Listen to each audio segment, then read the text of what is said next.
Good afternoon, everybody. Welcome again to the British Library. Absolutely amazed by your good taste and sensibility by being here today and getting the tickets before everyone else had a go. So congrats to that. My name's John Fawcett. I have the privilege of looking after the public events programme here at the library. I'm also a lifelong Bowie fan, so this is probably the funnest event I've ever put on. So really looking forward to this. Just a couple of housekeeping. Obviously, you may keep your seats from session to session or station to station. But after the end, you please don't leave your bags on coats unattended for too long in the room. Please would you also take any rubbish and cups and things at the end of your session as well. Keep it tidy for us. I've had the privilege to work with Samira Ahmed here to curate today. Arslan is a noted authority on Bowie and runs the Bowie album-to-album podcast, which is absolutely amazing. So Arslan's going to just say a few words also from his side of things. Thank you, John.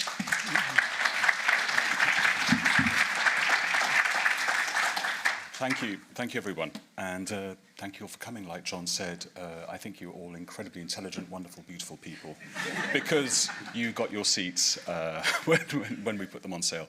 But when we began this project, we had no idea how many people would respond. We didn't know to what degree people would engage with it. We knew that we needed to do something. I think both of us come from the position of being fans, and in John's case, he's a fan who happens to work at the British Library, and I'm a fan that makes very sporadic amateurist podcasts, which I've really loved doing for many, many years. So coming up to the 10th anniversary of Bowie's death, again, this was all driven by a need to do something, and I think it's just testament to those in the Bowieverse who also feel the need to come together at this point and to share their memories, share their reflections on why this weird man still exerts such a hold on us. Isn't it strange that 10 years after his passing, David Jones's crazy creation, David Bowie, is still exerting such a pull on us? I always remember, I'm sure many of you are familiar with Adam Buxton. He was on one of my podcasts, and he did a couple of podcasts in the months after Bowie died, because obviously he's a huge Bowie fan like all of us. And his podcasts were very moving because they conveyed just that sense of desolation and grief and the sense of having lost something that was incredibly profound and perhaps unexpected. I mean, after all, I think we're very lucky today that we have people here who knew Bowie well, worked with him. But for most of us, we didn't know the man. We'd never met him. He wasn't somebody who was a member of our family or a relative or a friend.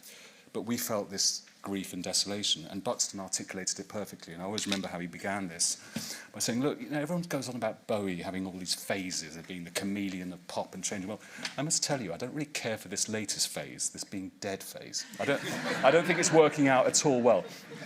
And I obviously, I think we all empathise with this. And as we approach 10 years, it occurred to me that this 10 years has become a sort of coda to that career. I mean, obviously, he's not in charge of it.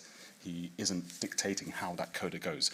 But Bowie is sort of filtered into our lives. Each and every single one of us has a David Bowie. Your David Bowie might have slicked back yellow and red hair and those big red platform boots, or he might have a black waistcoat and a little red Mohican. You know, there is the man himself presented us with so many iterations of himself and was so eternally curious and passionate about learning what lay beyond his ken, what lay beyond his sphere of knowledge and understanding. That's something I think we all have been drawn to, and it's what keeps drawing us back and back and back to trying to understand him a little bit more. Now, in today's talk, I'm very glad in today's panels, I'm very glad to say we will completely understand him. Of course not.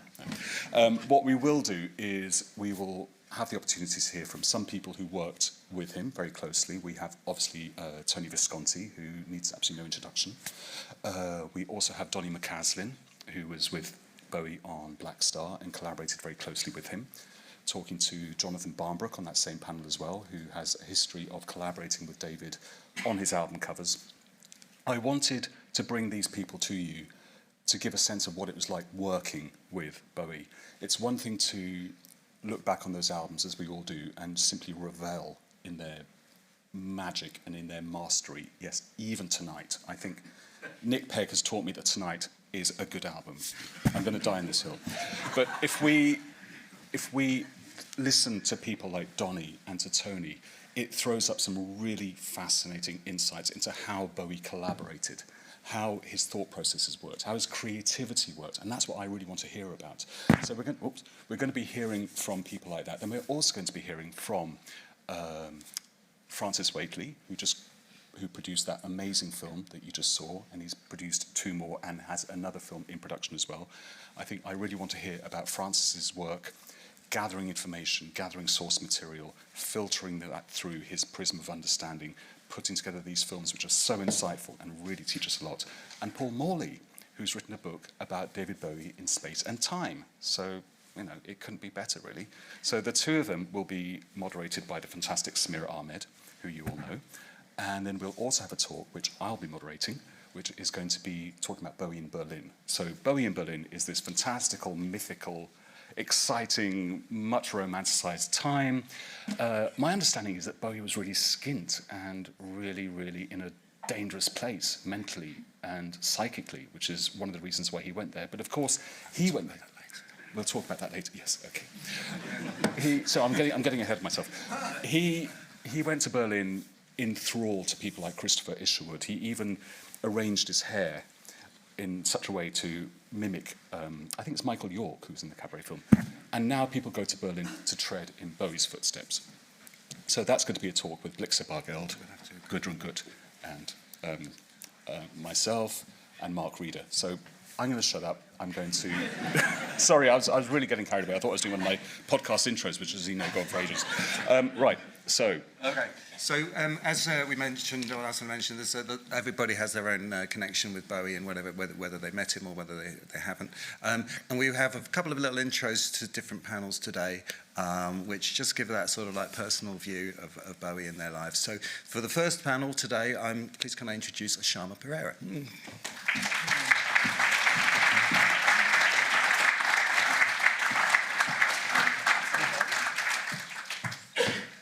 I was at Victoria Station, actually, when he came back from Berlin and was driven out in that black car. But I'm just here to talk about my connection to Bowie, to get you into the zone. I first saw David Bowie singing Starman on Liftoff with Aisha Bruff, and the effect was instant. It wasn't love, it wasn't longing, it was a profound feeling of having found my tribe. The alien eyes, the crooked smile, the strange intonation, the lyrics, the clothes, so many ways of being, and all mutable. Here was our leader. I worked every day of the summer holidays to buy an ultra mono record player and went to Virgin Records over Shelley's Shoes in Tottenham Court Road and got Ziggy Stardust. I played it thin and everything else he'd ever produced, including The Laughing Gnome, for those of you who remember that. It was 1972. I was 14.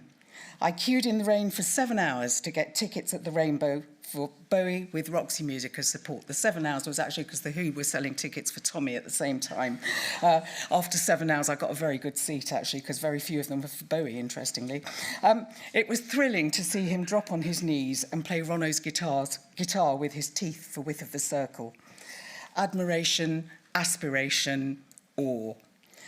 We found his address, and with my mates, Georgia and Kim, we'd head to Haddon Hall in Beckenham. Bowie often answered the door himself, always friendly, photographs, autographs. When he was recording, we used to hang around outside Trident Studios in Soho, and he'd come out and ruffle my hair. I was the only Asian kid with a Ziggy cut, and as you can see, the love affair with Peroxide continues 54 years later. When the Warhol crew joined Bowie in London, we hit pay dirt. Cherry Vanilla literally opened doors for us. I recall a bizarre morning at the Knightsbridge Hotel when the 3 spiders from Mars wandered half asleep and half dressed into the sitting room of their suite to find 3 gawping teenagers, tongue-tied and giggling. She let us into Ziggy's last concert at Hammersmith, parking us in the OB van in the car park at the back until we could sneak in at the interval. Jeff Beck played guitar in the encore, but I didn't see that in the recording, which I don't quite understand. Through all of this, I was writing to Bowie, and he'd write back, as did Angie. For his 1973 birthday, I sent a handmade card and 2 costume designs to the stage door at Newcastle where he was playing. A week later, Angie wrote back. David, she said, loved your designs, and we're taking them to Japan to see if they can be made up. Reel forward. It's Bowie's 60th. I mentioned this story in a tweet. The journalist Samira Ahmed messages, write it up, blog it, I'll share. Only once, after Georgia contacted me on Friends Reunited and reminisced about the costume, had I publicly mentioned it on radio. But 45 minutes later, after Samira's tweet, I'd written 1,500 words.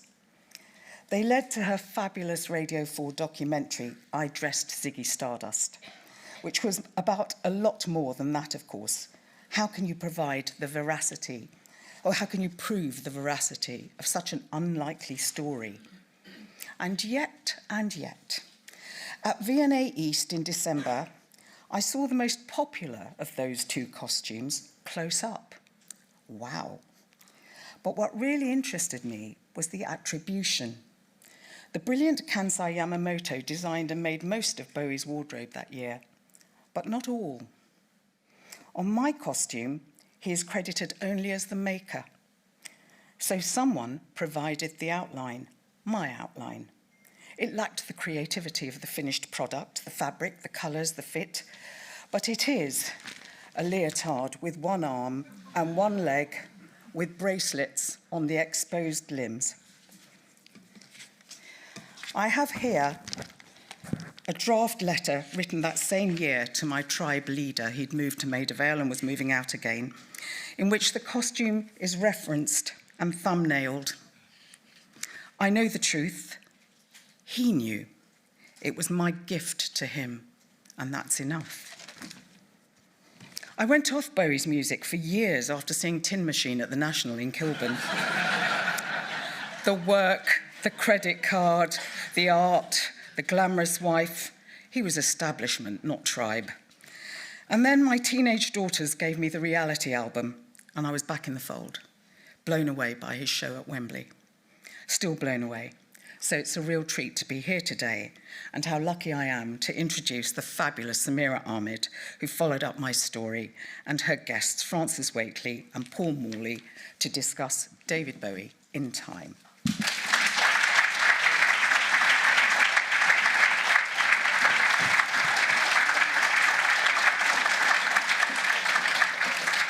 I'm going to do a brief introduction and bring our guests on, but Shyama, how lovely to be in a room with you. You're kind of my tribal leader with your beautiful hair. I used to watch Shyama on TV and aspire to be a TV presenter.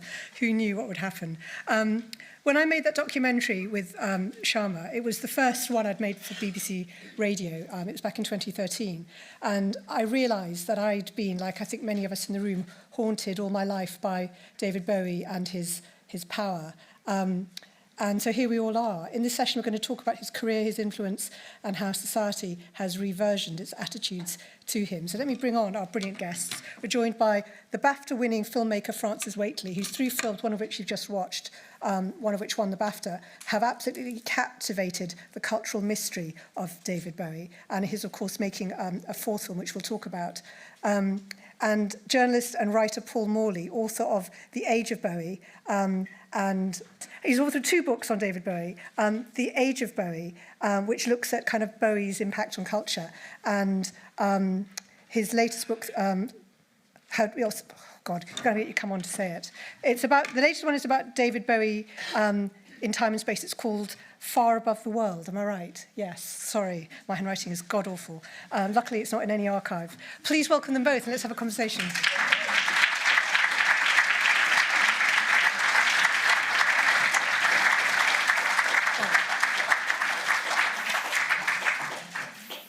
Thank you so much. Right, I'm going to start with something which I noticed last weekend. There were 2 different newspapers.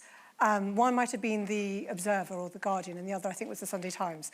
And they ran 2 completely contradictory analyses of David Bowie's current status in society at large, based on the same statistics, like the number of Spotify streams and other data. And one of them said, oh, look, David Bowie's nowhere near as famous as he ought to be, considering what impact he had. And the other saying, look, his impact continues to grow and he matters more. And I wonder, maybe, where are we now in terms of David Bowie's status as an initial take? Do you want to go first, Paul? I think every single person in the room really probably has a different perception of that and where that is. And that's one of the beauties of thinking and loving David Bowie, that you know you share something and you've identified with something that everyone else has almost a completely different view of. I've always been of the view, really, that because David Bowie was more than just certainly what he initially appeared to me when I first went to see him in 1972, this incredibly glamorous pop star that changed my world and made me want to be a writer. Made me want to be a writer in a way to make sense of it and to work it out for myself, which I've now spent 50-odd years. Is it 50-odd years? Probably is 50-odd years doing. Working out that in a funny sort of way, ultimately, as much as that glamorous pop star and that thing we all love and the appearances and the changes and the evolving over time of his music back and forwards, that he was a kind of almost a historian of the human spirit. And I see that becoming more and more relevant and resonant as time passes, that the songs carry with them something greater than just whether he's in or out. I mean, those kind of conversations and those kind of articles seem to be very rooted in the 20th century version of how we approach pop How we culture. measure, yeah. Yeah, and indeed we're talking about time, which is immeasurable, and I think there's something about David Bowie that is immeasurable. Yeah. And so, you know, yeah, we can have those kind of little punditry debates, but I think at the core there's a greater truth, and that is the power of David Bowie as an artist is growing and will continue to. Yeah. Francis, what's your initial take on something like that snapshot of two completely contradictory attitudes to the same data? Well, I think Paul's right, and I think because he touched so many different aspects, you know, he worked for modern painters, something that most people don't remember probably, but he was in Labyrinth and he was in The Man Who Fell to Earth, and he was obviously a singer and a dancer. He touched so many aspects, and then when he goes on Newsnight with Jeremy Paxman, now he's become some kind of soothsayer. Yeah. So he's something to everybody, and everybody, I think, can take something from that, and I think that's fine. And if you don't like The Laughing Gnome, and I do, then there's so much else to choose from. So I think it's right that there's a plurality of viewpoints on David Bowie now. I think that's absolutely right. Can we talk a bit about, having just watched that beautiful film again, your approach to filmmaking, and indeed the first film you made when he was still very much around? I'm interested in how you approached a film about David Bowie. They always seem to take relatively small fragments in time, a year of 5 years, and 1 year of those at a time, and then also the dreamlike quality of the films. I think Nicholas Pegg, I think, is here somewhere, and he wrote the incredible book on David Bowie, and it will, I'm sure, never be bettered. And it was an encyclopedia on Bowie, and it had everything in it.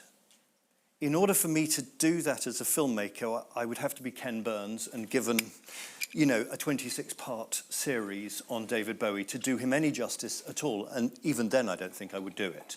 So I thought, okay, well, how can I do this? How can I look at an aspect of his career? And I thought I would take a leaf out of his book and do it in some kind of fragmentary sense. So just to pick 5 years that I personally thought were relevant and analyse them, because I thought that the David Bowie of Ziggy Stardust, which after all only went on for just over a year, Nick will tell me I'm slightly wrong, but I think it was just 12 months or something, is a completely different person to the person on Low, who's a completely different person to the person who plays on The Elephant Man. So there are so many different David Bowies that you can do that. So I chose these 5, and I chose them because I don't think a biography of Bowie would ever do him justice on television, because one doesn't necessarily lead to the other.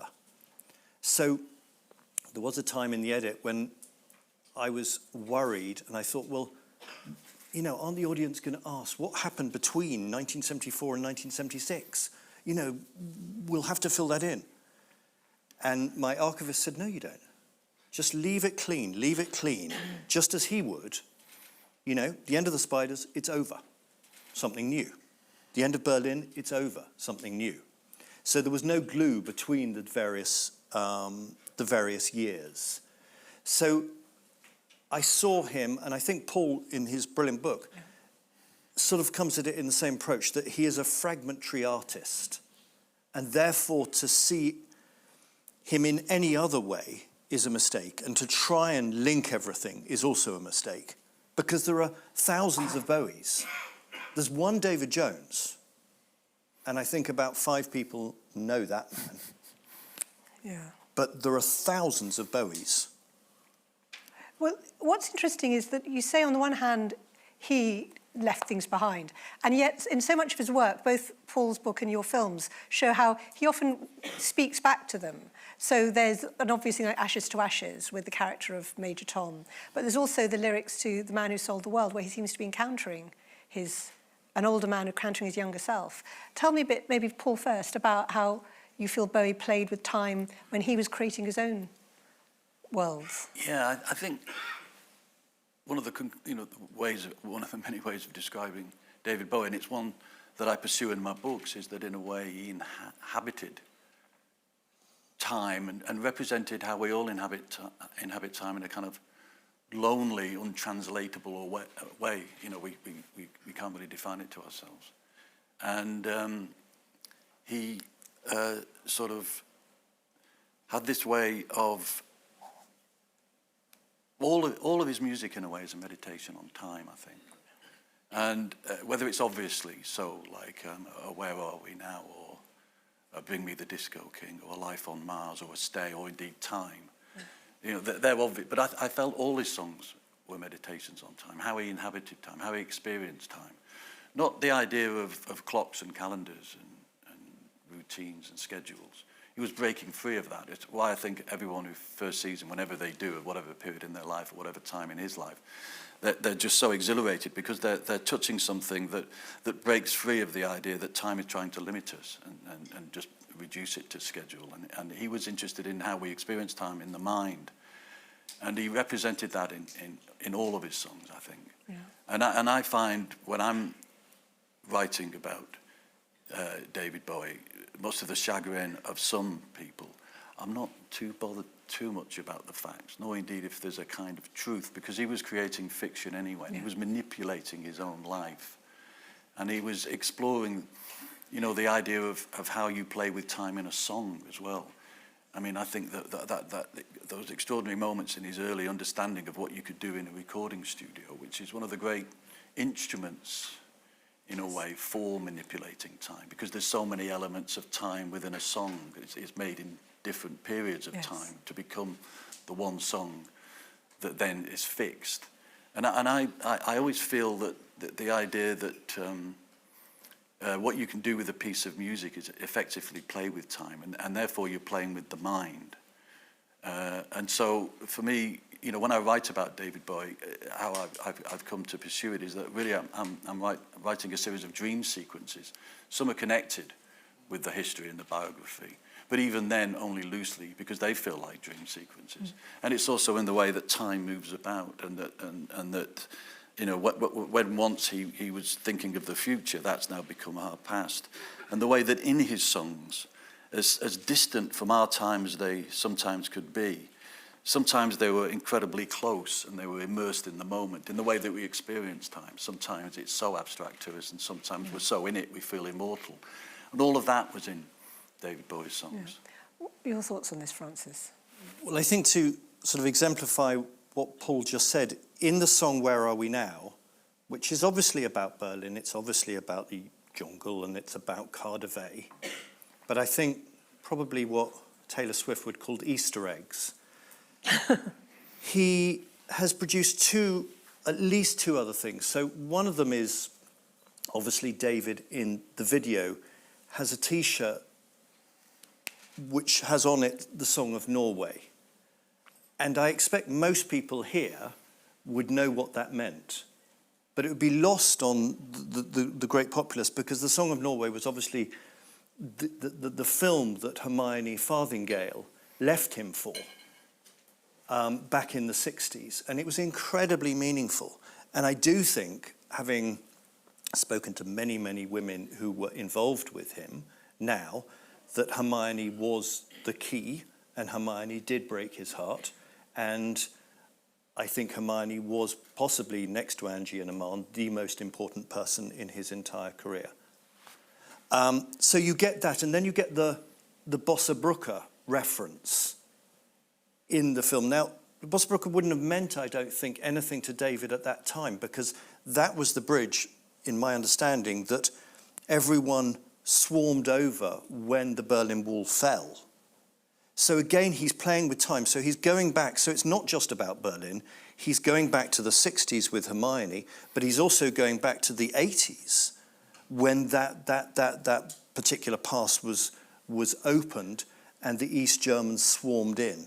So he's playing with time even in that song in many different ways. So I think, you know, a true Bowie aficionado would be able to analyse most songs in that way. That's obviously the most sort of obvious. But I mean, you mentioned Major Tom coming back as, you know, sort of strung out left. I think that was a full stop. I think that was his full stop to the 1970s. And that was the way to bring back Major Tom and say, okay, well, now he's just floating around in space. And I think Where Are We Now was also a full stop. I think also it's interesting that the way he plays with time in terms of how it affected the voice and the melodrama, almost gothic melodrama of a lot of his songs, because he's playing with that idea in time that a lot of it is a nostalgic, regretful pulling you back in time, which accounts, you know, he was a specialist in the idea of the song, and the song can do that beautifully. It can both pull you back in time, create a kind of nostalgic effect, but also there is a yearning for the future. And Bowie was able, I think, to put it together in a song at the same time in a most extraordinary way, because he was such an expert in the idea of what a song was. Well, this is one of the things that I always find myself thinking about. I've been listening to a lot of archive of David Bowie, and there's a great verbatim on Radio 4. You can listen to it on BBC Sounds, which is a bit like your film. I think a lot of the audio they use is the same, which is him reflecting on his creative thinking and his process and the influences. And the world that formed him, so the childhood he had in the 50s, where he's got this small bedroom, and he talks, I mean, people will talk about the house itself and what might happen to it. But the idea of what it meant to have a 50s childhood, to be an ambitious child, but the cultural influences that were out there and the possibilities, so the Anthony Newley impact on shaping him as an artist and as a sort of performer. I'm interested in what we can work out about using the reality of David Bowie's actual timeline to explain. I can't help wondering if it's absolutely to do with when he was born in time and space that he became David Bowie. It couldn't have happened if he'd been born 10 years later in the same way. I think it has something to do with, and in one of my films, and I can't remember who said it now, but someone said that he'd grown up in a household where his mother didn't care much for him. Yeah. His father was supportive, but sometimes absent and then died. But he had cousins and stepsisters and step-siblings that would come and go. So there was no sense of permanence there, I think.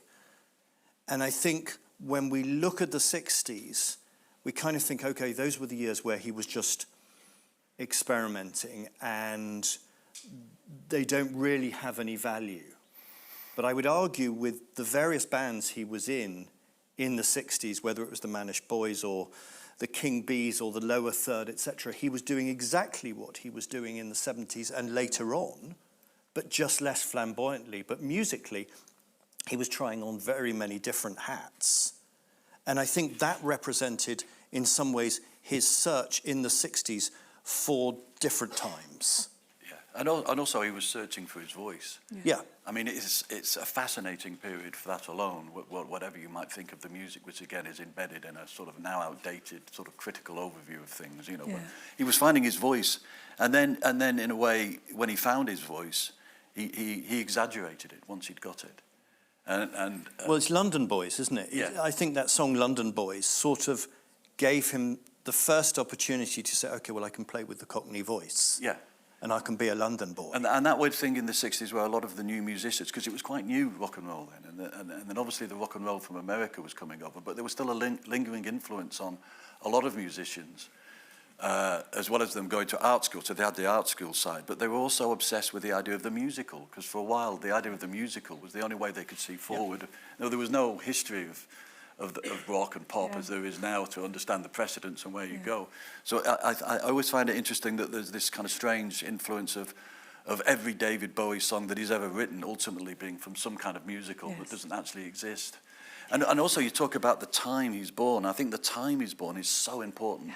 And we see that now, that time is sort of over one way or the other. Yeah. That sort of countercultural, progressive, liberal, post-war repairing job that the younger generation were doing on the back of the new 7-inch single, on the back of the recording studio, being able to do extraordinary things. And on the back of idea public librries and actually an education system that opened up everything opportunities. socially, you know, and so, you know, I think I have mentioned in the book, the idea that people talk about the world falling apart since Bowie died, this kind of metaphysical gloom creating the chaos that's now in the world. But it was more the idea that when he was alive at the right moment with the right set of skills and the right curiosity and the right sort of instincts to make best use of this new culture that was forming around him, which he used as his material as an artist. And that went from how he appeared, how he dressed, how he collaborated, the recording studio itself, which is this immense, intense tool that enables you to play with time, that was literally evolving by the week, day by day in the 60s and early 70s. Francis? I think it's that self-actualization, and part of that was that he was self-taught. He was totally authentic as well as being... Ziggy is obviously inauthentic, but he was authentic in his search for the meaning of why we're here. But at the same time, he was an autodidact, and he learned all this stuff. And it's easy to say, okay, well, he was brought up in this milieu, but many people were brought up in that milieu who didn't become David Bowie. But, you know, I mean, I had a sort of pen pal relationship with him where we discussed books. And he was famous for reading a book a day. I never quite believed that, but maybe he did. But he certainly read very, very widely. And I remember Jeff McCormack saying, you know, he did have a vast library wherever he went. You know, he'd have books shipped to wherever. So it was self-taught. He was a self-taught painter. He was a self-taught actor to some degree, to greater or lesser extent. Can I just say, you know, the interview you did with Lindsay Kemp about Martin and that performance, that film he made, and Lindsay Kemp said, lots of people think that film, David Bowie's really good. Actually, he was crap. Yes, yes, and he was. And I think that brings us back to Tin Machine or The Laughing Gnome. Tin Machine, it's not that they're crap, it's just part of his journey. And I think just to throw a stick at Tin Machine and say, it's such an easy gain somehow, isn't it? And also that it then leads to a different period in his life that is important for him to have as he learns to adjust and adapt to it. Exactly. Without that, he couldn't have gone on to the other things. So he's still learning, and he's still learning about who he is and what he is. And then there's that, because in a way, by drifting outside where the culture was, having been so consistently at the centre of it, you know, forced him to consider a whole new way of remodelling and remaking who he was. Well, let's talk about that, because it does feel still like there's this view that's descended, a bit like the Beatles. You know, the stuff they did after '66 is the stuff that's the really good stuff that everyone raves about. And with David Bowie, it feels like when he became more commercial in the 80s, from that point onwards, it was regarded as not the real David Bowie, which is ironic in itself. And I just wonder what your thoughts are about looking at his whole career until the final couple of albums when it really felt like there was critical acclaim again. There's quite a significant period in the 80s and 90s when he's not regarded as important anymore, or his work is dismissed. It may be part of his journey, but I wonder what you both think about assessing him in time, how we should look at those decades, and whether that view is changing. I mean, Labyrinth has just been re-released in cinemas. Yeah, I definitely think it's changing. It has to change, because once he died, everything could start to take on a new shape, and we could look at it in a completely different way. Maybe put things together in a way that didn't happen as it happened, but happens in a way we can now decide it happened. And I think also another element of David Bowie as this kind of expert autodidact, the king, the emperor of all autodidacts, teaching himself how to use these new possibilities in the 60s and 70s. Based on the idea of being such a fan, such an obsessive of this new music that was coming over from America. The idea that he kind of, in the way we would look at those albums that it was decided at the time, yes, because it was so outside the culture, weren't relevant anymore. It makes no sense now, because it's all the experiments of an artist. And in a way, he was great at using the context of what he found himself in the 70s and 80s, which involved the very small area of attention that was paid through music papers and small shows. And it enabled him, seeing where he was, to build his changes, to make his changes, working out from how he read about himself in the few places where you could. And then in the 80s and 90s, that kind of culture disappeared, it disintegrated. And wherever it was, he wasn't at the center of it anymore. And I always feel that towards the end, after Reality, and then that period where it felt like he had sort of disappeared into almost a kind of exile, that he almost created the circumstances of a new kind of context by doing the David Bowie's exhibition, the exhibition that he wanted to do, because I think that helped create a new kind of context that gave him a new kind of relevance. And suddenly, out of nowhere, appears 2 new records that sort of readjust everything in a way that all those people dismissing the heathens and the earthlings and the realities inevitably didn't see in the way he did or didn't see, but kind of instinctively understood was necessary to recreate a kind of context for his music that had gone missing. It's quite weird. It's almost he was alive to see his own retrospective exhibition, wasn't he, with that? And absolutely, and I think I kind of think Paul will touch on this too, but he was very, very good in a way that Henry Moore was very good. Henry Moore had more films made about him for the BBC than almost any other artist. And I would argue that that has kept him relevant now, because whenever there's a young producer looking for some footage, they'll find some footage of Henry Moore. They won't find anything on Ben Nicholson or, even very much on Barbara Hepworth, but there'll be a lot on Henry Moore. So Bowie was very, very good at having himself filmed in every single possible context. And for me, as a filmmaker, it was a joy, because he does talk about almost everything. Everything's there. So it's very easy in that way. So he's sort of built his legacy because all the ingredients are there. So any historian now coming will go into the box and find what they're looking for, because he ensured that his legacy was safe. And one of the wonderful things, which in a way I structure the whole book about, is that you see David Bowie materialising in a new way through YouTube, because he's left all this evidence.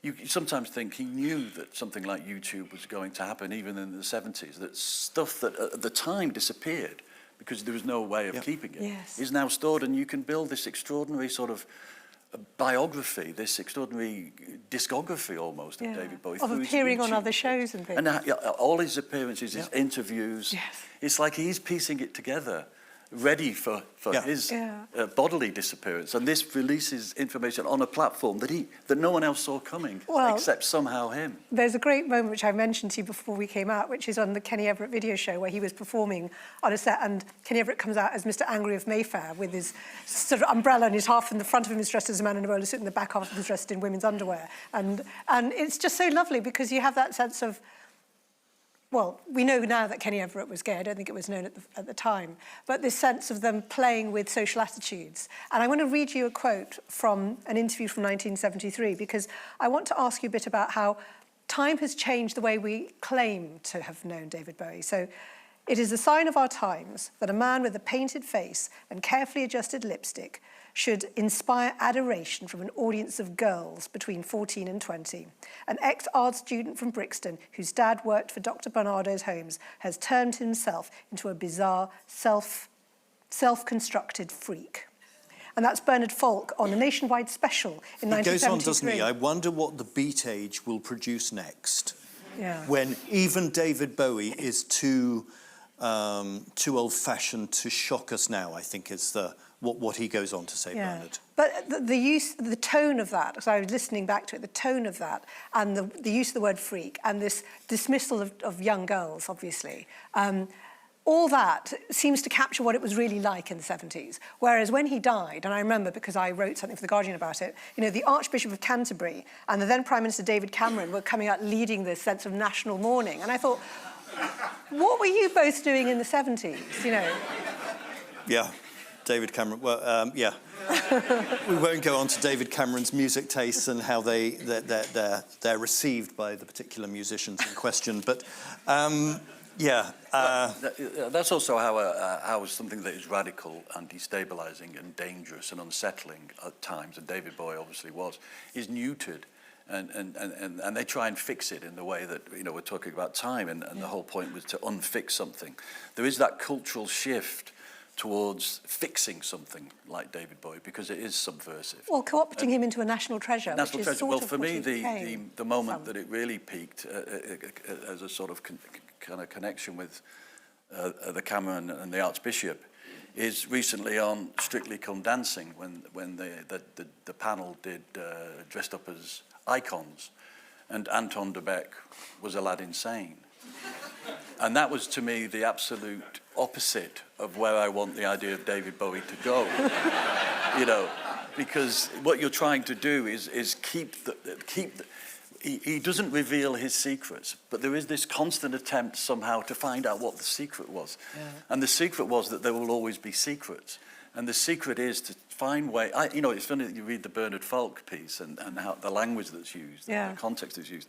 I'm thinking those two pieces you read from last week, in about 10, 20, 30 years will look as dated and as peculiar as the Bernard Falk does, And the idea really is that those great ways of getting inside the way David Bowie experienced time to help us understand how we experience time is that we don't look to destroy the mystery.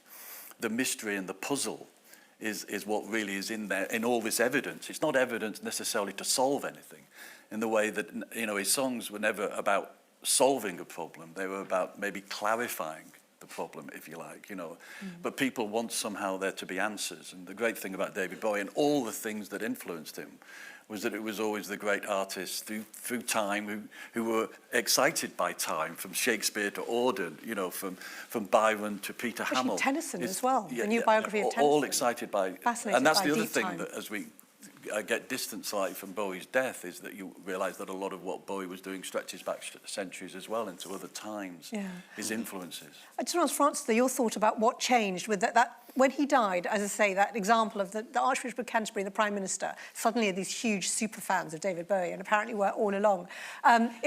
What do you make of the way that he's sort of been claimed since he died? Everybody knows me now.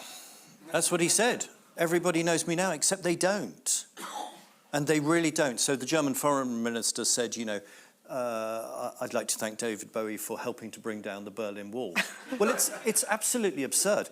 I mean, he may have brought down one brick at best. But yeah, I mean, he's now seen, and we go back to the Newsnight thing, which everyone now talks about. And it was probably a sort of throwaway comment when he... talking about the internet. Talking about the internet and saying how, what would happen to music would become a utility. And that you would have music coming out of the tap, like water would, which was absolutely right, and how the only way you could make money was by touring, which was obviously the opposite of what happened when he was around. So, I mean, there's one thing that everyone can now play with everything he gave us, and on the other, there's the sort of rampant commercialism of M&Ms with, Aladdin saying stripes on them, which I was shown with some glee by someone from the estate. Really? Yeah. I don't know whether they ever went on sale, but there was certainly a whole drawer of these things.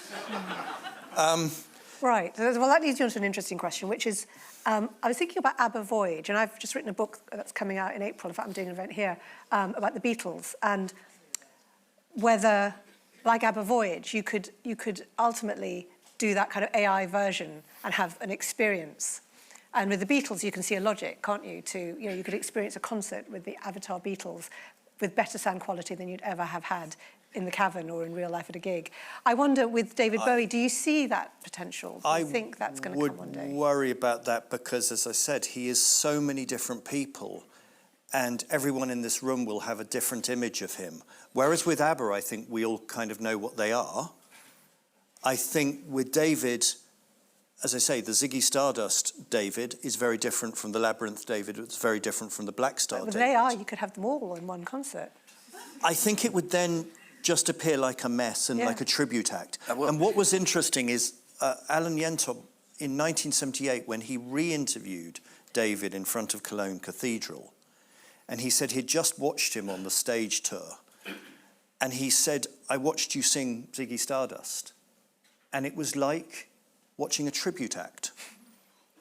And David said yes, because he could no more be Ziggy Stardust then than he could have been Kermit the Frog. There was nothing he could do to bring back that time. And so I think, in terms of avatars, I think it would be very, very difficult. Yeah. I think it might be a technology not yet invented that would suit a constant revisiting, a representation of an afterlife. The ABBA model might seem very quaint, not far off, and is a kind of merchandise. Yeah. And I think the models that might follow it will be merchandising. I'd like to think, I mean, that's why I kind of like the ghostly appearances of David Bowie on YouTube, being interviewed by either... Doesn't he interview by Kermit the Frog, actually? Doesn't he done... I'm sure he did the Muppet Show. I think he did. Well, the great thing about those interviews is that, he will appear on daytime television. He will be interviewed by the great Mavis Nicholson, or Valerie Single on Blue Peter, or Ellen DeGeneres. And it's another example of his shape-shifting. Was he on Blue Peter? He was interviewed by Valerie Singleton, which is tremendous. But not on Blue Peter. No. But he didn't get the badge, no. But it's that idea that I do worry that, again, it's not far off the Anton de Beck, Ziggy Stardust, just having an avatar.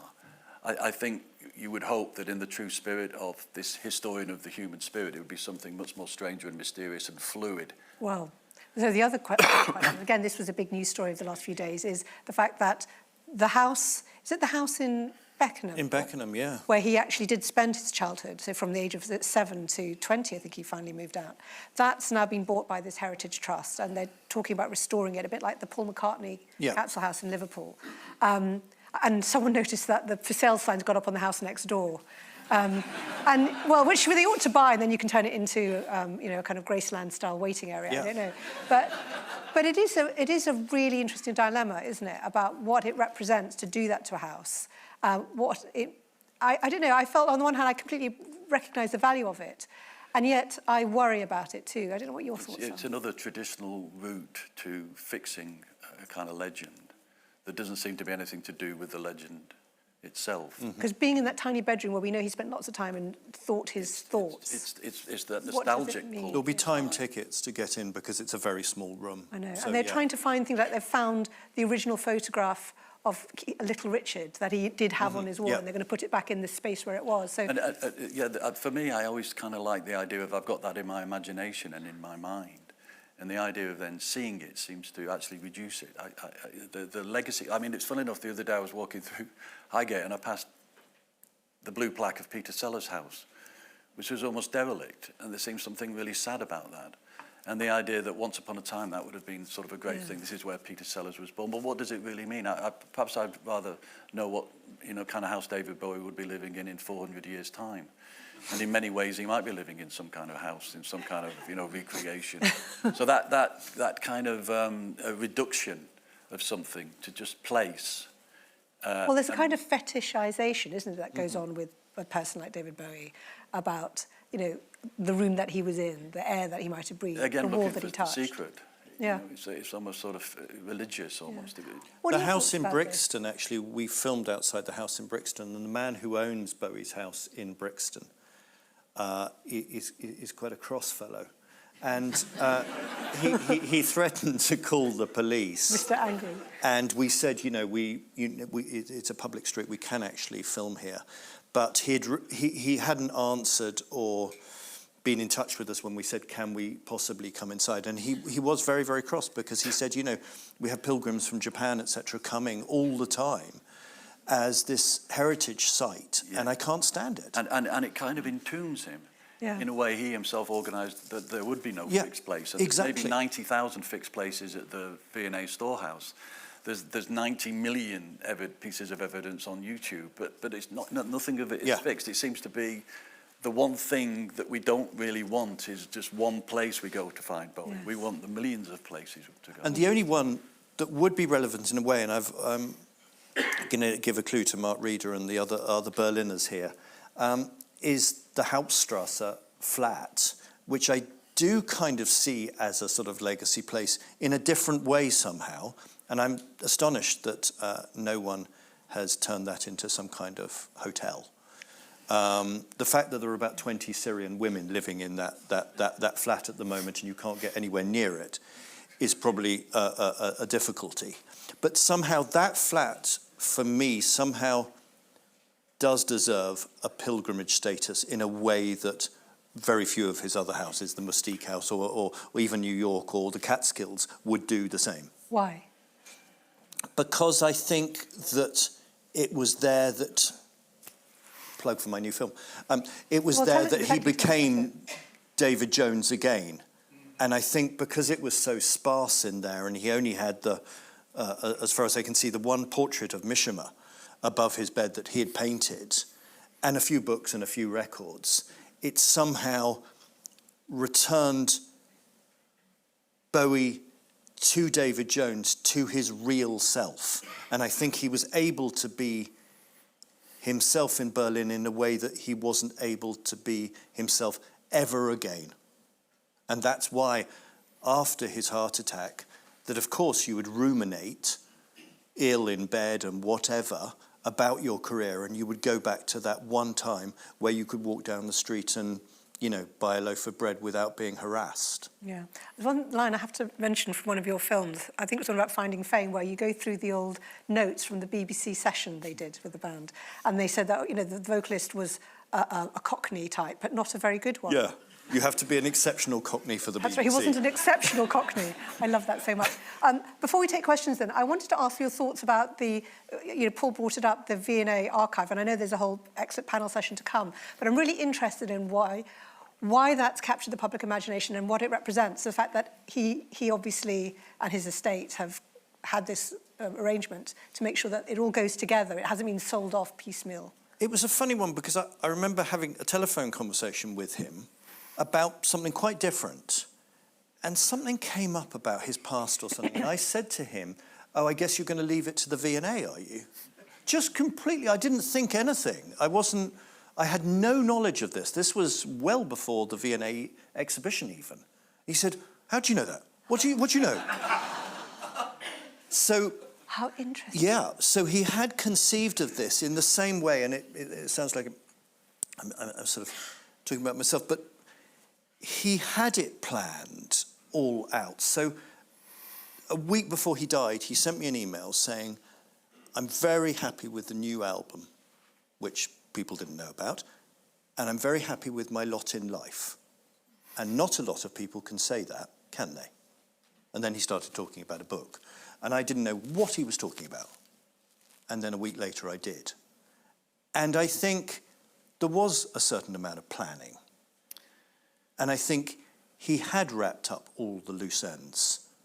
And as you said, I think the V&A was part of that in the same way the YouTube videos and all the rest of it.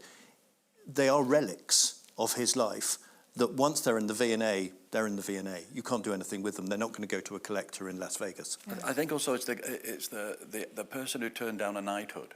Oh, I'm so glad you brought that up. I wanted to ask has about his that. own Yeah. understanding of how he wants to be acknowledged. Exactly. And as an artist, you know, that would be the equivalent of an establishment embrace where he could still play within it. And I think he still wanted to play within it. I mean, my reading of it, having collaborated in a wonderfully abstract way with him on that exhibition, is that he didn't want it to be veering towards the Cameron, Canterbury, Anton de Beck, which it could have been, you know, much more an ABBA-type piece of just... But he wanted it still to be fluid and release Can you just secrets. a bit more about how you did collaborate in an abstract way then? Well, you know, I got a message in an abstract way from David Bowie asking if I might sort of look over how the exhibition was being put together. And again, I guess that feeds into my idea that he was looking for a recreation of that period in the 70s and 80s when he would rely on a lot of writers about pop culture, the original rock writers, to get his bearings. And I genuinely think he missed that because he was an avid reader of the music papers because that made him such an expert in it, and also how to play it and make it work for him and release his signals to the world.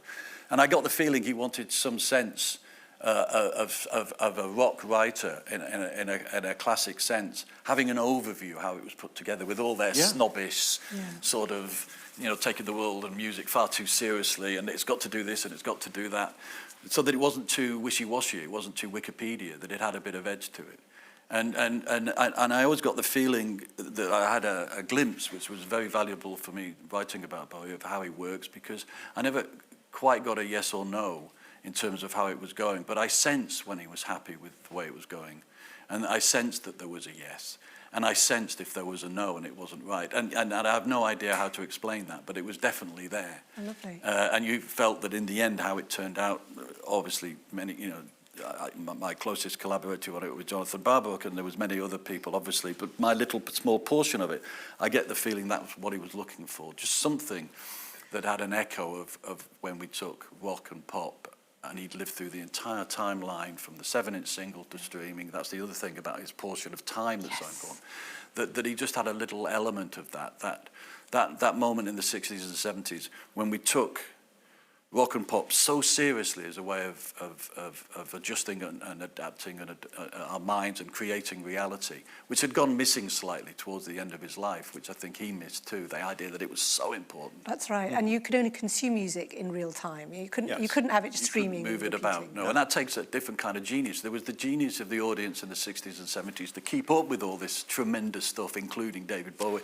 We were all geniuses. Everyone that responds to such mysterious, complicated music is a genius, and it needed those kind of geniuses.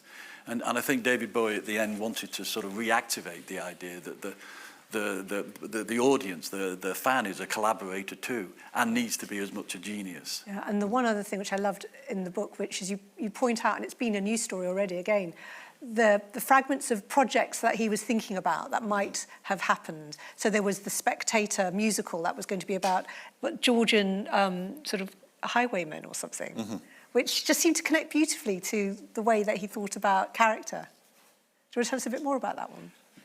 Well, the idea of the unfinished projects. Yeah, but particularly that one, because you wrote very beautifully about how the characters he was making notes on connected to personae and ideas that he actually did seem to embody in some ways. Well, I always feel that even though he stopped apparently having characters in the 70s, and it always seemed to be that's when the dressing up finished, I always felt that it continued.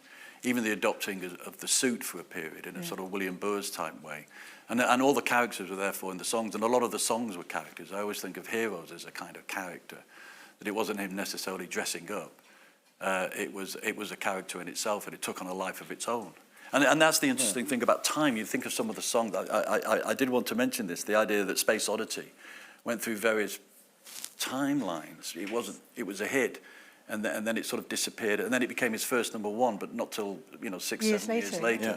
And Heroes wasn't necessarily a hit, but we all remember it as if it surely must have been. But and then it got picked up as an anthem, didn't it, during the 1989 sort of fall? Oh, during the 1989, and then again in the Olympics. In the Olympics, and now on Stranger Things. Exactly, it becomes a character. So I felt that he was. I'm more interested in that in a funny sort of way than the idea of these other sort of half-finished characters. I want the complete Bowie that he was completely in control of, rather than it coming after he's gone and people start to fiddle and manipulate it. I hope I'm proved wrong with that, and someone comes along and completes Bowie in a way that Bowie would have completed himself, but I'm not sure. And tell us briefly about the film that you're working on now on Berlin before we take questions. So, I had decided I was never going to make another film, and was happy with that. And then I met someone called Claire Shenston, who had known David at Haddon Hall and had been the original model for the Chelsea Girls poster by Andy Warhol, and was a muse of Francis Bacon and of Dennis Potter. And she told me how she'd got a call. Actually, my accountant said, "Oh, I know someone who was at school with David Bowie. You must meet her." And of course, she wasn't at school with David Bowie, but she did have this extraordinary connection. And David called her when he was in Berlin in a terrible state and said, "Please come, I really need you." And she did.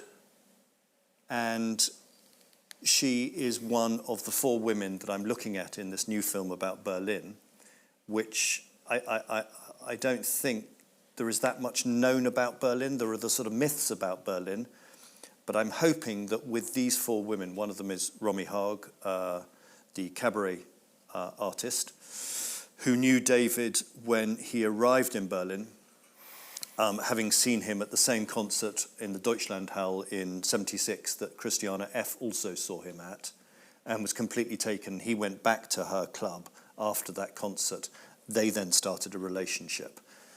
She was then sort of taken over by Claire Shenston, who was then taken over by someone called Sarah Rayner Heiner, who was then taken over to some degree by Sidney Rome, who was his co-star in the Just a Gigolo film. I'm sure there were others, but it's those 4 key women that my film is going to be about, and it's reevaluating him, his road to recovery in Berlin through the eyes of these 4 women, and I feel like often the women are excluded from the Bowie story.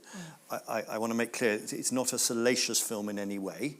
It's simply that they were people who he took to the Brucker Museum to see German Expressionist art, or he talked about Japanese literature, etc. with. It was about how he became David Robert Jones in Berlin, is the idea. We'll look forward to it. Does it have a title yet? It has a title, I think it'll stay, I hope it'll stay, called Finding Mr. Jones. Very nice. Right, we've got time to take a couple of questions. We've got microphones. Where are the microphones? Yes, there's one there. So we'll take a question there, second row, gentleman with the glasses. And then there's a lady here. We'll come down here. Can I ask everyone to keep their questions nice and concise, please, so that we can get through a few? Yes. Thank you. I think when we think about the end of David Bowie's life, we quite understandably focus on Black Star, but also at that time he was producing the musical Lazarus, which seems to be a very sort of dislocated in time affair, a kind of involuted jukebox musical. Sorry, I want to get you to cut to the question because you raised a really great point. I was just wondering how you felt that that played into this idea of David Bowie in time, and particularly what you were saying about his writing music, which was for musicals which were never produced. Fantastic question. Thank you so much. I think it is a fantastic question, and I filmed the performance of Lazarus, and it's one of the things that is now forgotten. So everyone talks, you're absolutely right, everyone talks about Black Star and the Lazarus play because it's difficult and because it wasn't perhaps commercially successful in the same way as Black Star was. It's largely ignored, and yet it's an absolute key part of him tying up time. And I think there are lots of people from his career who have said, I recognise myself in that play, and that play is actually about me, or one of the characters is about me. So I don't know what you think, Paul, but I think it's absolutely right to raise that because it's in some ways just as important as Black Star. I think, yeah, if it's one of the clues of what, they say if you'd stayed alive for 10, 20, 30 years, which you could easily have done in many ways, as some of the others, rock stars of the 60s are, what kind of thing would he be doing? And I think that's definitely a clue about the kind of thing he would be doing models of ways of putting together his own songs and his own timelines, and Bowie from other times, and yes, it takes us back to that beginning when he really wanted to write a musical, as if to be an entertainer. Yeah. But I mean, the beautiful thing about David Bowie, of course, is that as much as he is a sort of almost a middle of the road entertainer, he's also at the same time, which is what differentiates him from everyone else, his peers. He's utterly avant-garde. Yeah. So he's Shirley Bassey and he's Peter Hamill. Yeah. But also the way he moves, because he did do that dance training, I think the way he holds himself, the physical presence comes across, even if you're only watching him on Because in a way, screen. I think ultimately, there's many ways we can describe him. One of my favourite ways of describing him was that he was actually a performance artist. Yeah. Using popular culture as his material in a way that a lot of people did in the 60s. Yeah. They suddenly had new material. And I always think of everything he did, even those interviews with that we now see on YouTube when he's sort of working out how to. They're basically pieces of performance art. When he's with Dick Cavett or whether he's with Johnny Carson, it's just the most extraordinary way of still using his body even in an interview. Yeah. Or when he's being interviewed with Damien Hirst, where he suddenly becomes the Cockney again, the Cockney geezer, and tells the cameraman to F off. Yes, that's right. And it's a really horribly aggressive moment. And you feel very sorry for that particular cameraman, but he's obviously playing to the gallery. Yeah. In the same way that when I spoke, he wasn't really like that. He was very much a more genteel fellow. Well, he was reflecting you. Yeah, exactly. So he would reflect he was reflecting who he thought I might be. Oh, you're changing shape as well. I'm changing shape as well, yeah. Excellent, right. The lady with the pale top, and then we'll go to the gentleman behind in the blue shirt. And was there another question? Yes, and then the lady in the black after that. Okay, thank you. It's a great conversation. I'm really interested to hear your thoughts about Toy, because I know that album went unreleased, but in the context of the discussion about time, is really interesting to me that he would choose to go back to those songs from the 60s, which most people never talk about, which aren't celebrated. And so I'd just be interested. Yeah, I do like the way he played with his own history. He did that a lot. I always like the idea of pin-ups, for instance, being a sense to correct the 60s and the so-called failure by acting as if he had actually done those songs in the 60s. Yes. and with Toy, and I'm particularly fond at the moment of a song that eventually appeared at the end of Reality called Bring Me the Disco King, which was sort of a similar period, and he worked on all through the 90s. So he wrote it at the beginning of the 90s, wasn't sure about it. Kept coming back to it. Sometimes he was very instant in the studio, instant on a song. He knew very quickly, a la Bob Dylan, if it was going to work or not. Some things he kept coming back to because I think he realised they had a greater value. And something like Bring Me the Disco King originally put a lot of emphasis on the word disco, but by the end is an extraordinary sort of meditation on where he'd been in the 70s and where he was going. And again, a great song about time. And I think he had a feeling about Toy. I happen to know that he went along to talk to someone I'd worked with, a record producer I'd worked with. I'll leave the name unsaid, but people will know who I mean when I say a record producer I worked with. And the record producer I worked with was always really annoyed because he had this meeting with David Bowie about Toy, and he never heard from him again. And I thought, well, that's an interesting insight into the ruthlessness sometimes of David, the perfectionism of David Bowie. That somebody had said, oh, it'd be a good idea to work with this producer, whose name I won't say, who was, seen to be one of the great producers, but for David Bowie, it wasn't quite right. And it was with Toy. So I think Toy, the Toy was important to him, but he wanted to get it right. Yeah, I think on Toy, he was simply saying, people think my career started with Life on Mars or with Space Oddity, and they forget that actually I had this 60s background. And actually, some of those songs were really, really good. And I'm going to bring them back to life and show you that actually I didn't start with Ziggy Stardust. I actually started long before that. So when you look at London Boys, you think, oh my God, that is the genesis of David Bowie. And it's a really fabulously good song. Yeah, and in his head, time was happening all at the same time. Yeah. And sometimes you really feel that in both his sexy, glamorous pop songs where there's just such an instant connection with time, and also the songs where he's far away from time. You get the feeling that time, in his head, his entire life all happened at the same time. I love, you know that cover he did of, is it Wild as the Wind, which is from a Western? Yeah. And there's part of me I can see him in a Western film in the 50s, which has never been made, but he sort of puts himself into these genres and these places. And he's already, that's Station to Station in the 76, and he's already in Berlin. He's already in Berlin, and he's already curating the idea of what will be the final song on what could be my final album. These are dramatic moments of farewell, where he kind of did even when he recovered after Berlin. But there was a moment where that could have been his final album, because he was in such a state.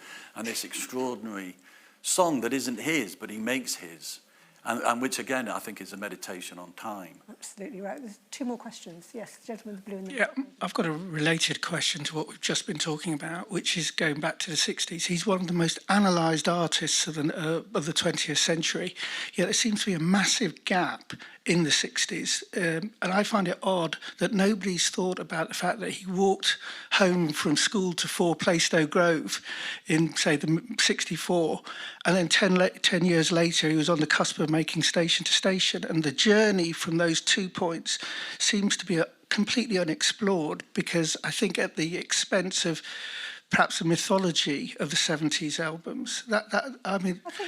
Mark Lewson is here today. I'd love Mark to do a version of the Soho years of it, you know, the early years. I will say, I think if you've seen Francis's films, he do an amazing job of telling us what was going on in the 60s. Have you seen Finding Fame? Yeah, I've seen all Okay. Well, I obviously didn't do a very good job. No. Yeah, no, we've got the gist. There's a lot there. Yes, I think there is. And I think anything, and I'm sure it's all in Nick Pegg's book, or Kevin Cahn's. So I'm sure it is all there. But yeah, I mean, the market is open. I remember when I started, I think, you know, finding books on Bowie was quite difficult. There was the Bowie Black Book, and there was Nick Pegg's book, and a few others. But now there are shelves of them. So there's obviously a market. So, you know, go for it. Yeah, absolutely. And it's all there, but not necessarily in the order you're looking for. And the point is, I felt like, oh, God, a second David Bowie, I mean, many films, a second David Bowie book. And then having written the second David Bowie book, I realised that I'm definitely going to do a trilogy, whether people want it or not. But actually, you could just keep going, because the whole point, and that's what he's left, is this thing that keeps revealing itself. And I am going to become Ken Burns.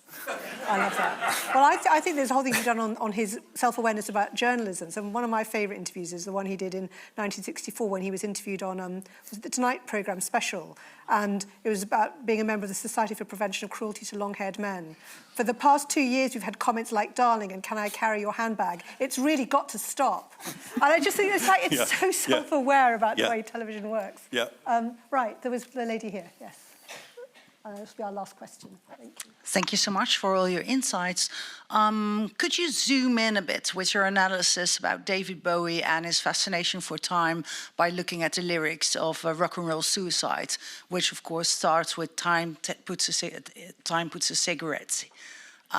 Is that one of the earliest indicators that he is taking time as a major factor in his work? Definitely, and I'm really furious now, because in the list of songs I did earlier, the Rock and Roll Suicide should have been in it.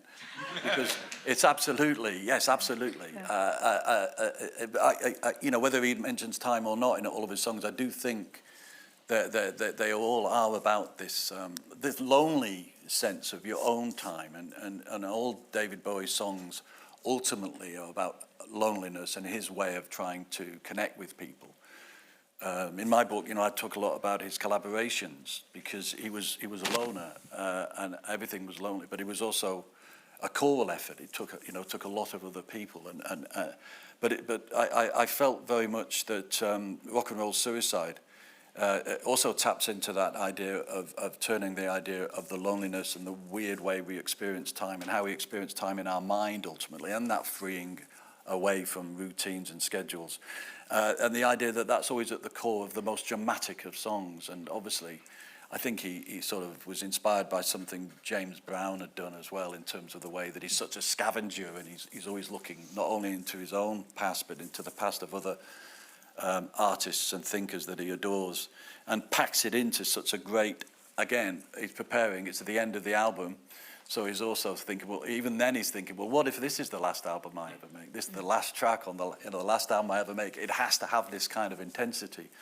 And without a doubt, it's ultimately about time and the idea of the cigarette and meditation and how time passes. And it's both the immediate moment, it's eternity. It's something, oddly enough, I think he collaborated with. I think he was a great collaborator with the idea of time. Well, you do a beautiful section on that song in one of your films. Do we? I think so. One of them. I watched them all intensely. Possibly. I was thinking more of Buddhism, and we haven't mentioned that at all, and the whole idea of birth and death and rebirth, which underpins his entire career. And that's why a sort of biography or biographical approach is quite difficult, because there are these constant deaths. And I think Rock and Roll Suicide absolutely suggests that death. And I think besides the sort of Buddhism that underpins Bowie, it's this idea of what if. He has this idea of what if. What if I said I was gay? What if I said that Hitler was the first great rock star? What if I decided to do a play that was almost impenetrable called Lazarus? What if, what if? And I think we all have those what if moments, but he actually actualized them. So that self-actualization again is that he had so many lives because he embraced everything. Yeah. So what if continued? What if this happened, but then either it's a failure or it's a success, but either way it's going to end. And then there's going to be a new what if. Okay, I'm going to do what I thought I would never do, which is there is a Doctor Who connection here, which is, you know they started doing that thing when the Doctor would meet River Song and they were meeting each other, travelling in opposite directions in time. And it strikes me that David Bowie's songs have often been him encountering himself, going backwards and forwards in time at the same time. So those well, songs there's only one person who can answer that, and that is Nicholas Pegg, who is not only the Bowie expert, but also the Who expert. Yeah. So I think he should be up here to answer that question more than possibly myself or Paul. I'll find you later. I think, sadly, we've run out of time, but there is lots more time for David Bowie today, is there not? So I think there's a break now. I don't know if someone's going to come on and explain what's happening later. But I think it's a break for lunch and then another session starting at 2:30, I think. But thank you so much to both Paul Morley and Francis Whately. Are you signing the book?